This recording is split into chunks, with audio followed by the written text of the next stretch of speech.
Bonjour, j'espère que vous allez bien. Alors, après avoir compris comment on produit les anticorps polyclonaux, rappelez bien que cette production se fait par une immunisation, soit d'un animal, soit d'un être humain. Donc, l'immunisation de l'individu, nous les hommes, se fait soit d'une façon induite, c'est-à-dire on introduit un antigène, c'est le cas de la vaccination, ou bien accidentellement suite à une préexposition à une infection. Tout à fait. Donc, après avoir cette immunisation, on a produit les anticorps. Donc, notre sérum contient différentes classes d'anticorps. Et bien sûr, ces immunoglobulines, il y a ceux qui sont spécifiques de notre antigène induit, ou bien et d'autres qui ne sont pas spécifiques, bien sûr, de l'antigène, et on trouve toutes les classes. C'est un immun sérum. Un immun sérum, c'est-à-dire sérum contenant les anticorps. Donc, comment je peux purifier mes anticorps? Bon, il y a différentes méthodes vraiment de purification des anticorps. Essentiellement, les méthodes chromatographiques et plus précisément la chromatographie d'immunoaffinité sur une colonne d'immunoadsorbants. J'ai une colonne d'affinité. C'est une phase solide et dans laquelle je vais fixer une protéine ayant une spécificité pour l'anticorps d'intérêt. D'accord? C'est pour cette raison qu'on parle de l'immunoaffinité. C'est la spécificité vraiment. La colonne d'immunoaffinité est basée sur les propriétés de liaison ligand-récepteur. Le récepteur ici est fixé sur la colonne d'affinité et le ligand est présent dans notre sérum. Notre ligand ici, c'est un anticorps, mais ce n'est pas n'importe quel anticorps, d'accord? Et bien sûr, le récepteur qui doit être fixé à la colonne doit être spécifique de notre immunoglobuline, autrement dit du classe ou bien la sous-classe de l'immunoglobuline qu'on cherche à purifier. Si je remarque ici l'exemple, si je fixe un antigène, je purifie essentiellement l'anticorps spécifique. La lectine fixe le sucre. Les protéines A et les protéines G aussi sont utilisées pour purifier les immunoglobulines et il y a d'autres. Je commence par le premier exemple, la purification d'immunoglobuline G totale à partir de notre immun sérum brut qui contient les différentes classes d'immunoglobulines G. Les immunoglobulines G totales sont des immunoglobulines G spécifiques de l'antigène d'intérêt et non spécifiques aussi de l'antigène. Tout à fait, je vais fixer sur ma colonne la protéine A et la ou bien l'autre protéine G ayant une affinité pour le fragment Fc gamma de l'immunoglobuline G. D'accord? Et donc, si je vais fixer ici, je vais purifier les immunoglobulines G totales. Tout le reste sera éliminé. D'accord? Et par la suite, pour récupérer ces immunoglobulines, juste une étape d'élution par une modification de pH. Essentiellement, il y a d'autres méthodes aussi. Après avoir récupéré les immunoglobulines G totales, j'ai besoin d'immunoglobulines G spécifiques seulement de notre antigène.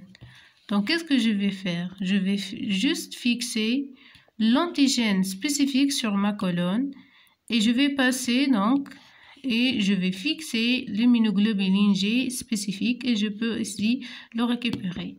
Donc, il faut toujours faire attention que la purification d'une classe spécifique de l'antigène toujours se fait par l'antigène spécifique. Je parle de la spécificité antigène-anticorps.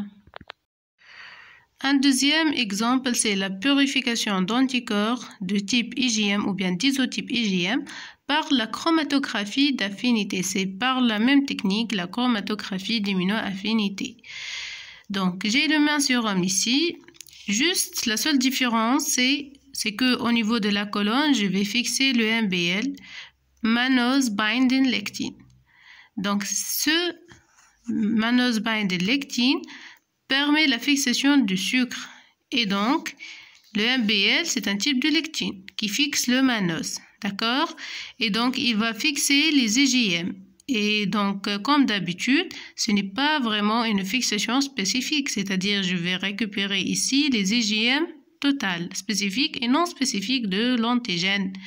Donc, pour récupérer l'antigène, l'immunoglobuline M spécifique, je vais le récupérer par l'antigène spécifique. Ici, c'est un rappel sur les immunoglobulines M, donc la valence égale à 10, puisqu'il est pentamérique, et on a déjà dit que l'IgM monomérique, c'est juste exprimé à la surface membranaire faisant partie du complexe PCR, et donc ayant un poids moléculaire très élevé vraiment, d'accord, puisque c'est un complexe pentamérique.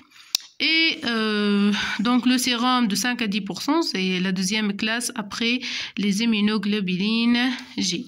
Il y a d'autres techniques, par exemple la précipitation par dialyse contre l'eau distillée ou tampon de faible force ionique, la précipitation par le sulfate d'ammonium. Et donc, mais la plus importante, c'est cette méthode-là. Troisième exemple, c'est la purification d'IgD par chromatographie d'affinité. C'est la même méthode. Ici, ça diffère en fonction du type d'IgD, soit les IgD murines qui sont produites chez les souris ou bien les IgD humaines. Ce sont des IgD produits chez l'être humain. Et vraiment, pour récupérer l'IgD murine totale, j'utilise la lectine alpha-D galactopyranosyle qui fixe le N-glycoside qui se trouve sur la région FC de notre immunoglobuline D. C'est la région FC delta, n'est-ce pas? Pour récupérer les IgD murines spécifiques, j'utilise l'antigène spécifique. Comme d'habitude, c'est le même principe. La seule différence, c'est la protéine fixée sur la colonne. Pour récupérer les IgD humaines totales, j'utilise deux possibilités. Il y a deux méthodes vraiment. On a la lectine jacqualin et on a la ricine 2. Si j'utilise le lectine jacqualin, je fixe mes IgD humaines totales par leur région FC bien sûr, mais sur le N-acétylglucosamine et je le récupère. Pour savoir les IgD humaines spécifiques, j'utilise l'antigène spécifique. Si j'utilise le ricine 2 dans ma colonne, je récupère l'IgD humaine totale en se fixant sur le D-galactose. Et comme d'habitude, si je parle de spécificité, c'est que j'utilise l'antigène spécifique. Je remarque ici que c'est le même principe pour toutes les classes d'immunoglobulines. La seule différence, c'est au niveau de la protéine qui est fixée sur la colonne d'affinité. Mais toujours, la récupération et la purification d'un anticorps spécifique se fait par l'antigène spécifique. Purification d'anticorps du type IgA par la chromatographie d'immunoaffinité. Vous savez que les immunoglobulines A possèdent deux sous-classes, immunoglobuline A1 et immunoglobuline A2. Le principe de purification est basé tout d'abord, comme d'habitude, la purification d'immunoglobuline A totale, tout d'abord, c'est-à-dire les immunoglobulines A1 et immunoglobuline A2 spécifiques et non spécifiques de l'antigène. Ceci se fait grâce à l'immunoglobuline A binding protein. Par la suite, je veux récupérer seulement les immunoglobulines A spécifiques avec les deux sous-classes. Ceci se fait par l'antigène spécifique. On a déjà dit que la spécificité, la notion de spécificité se fait par l'antigène spécifique.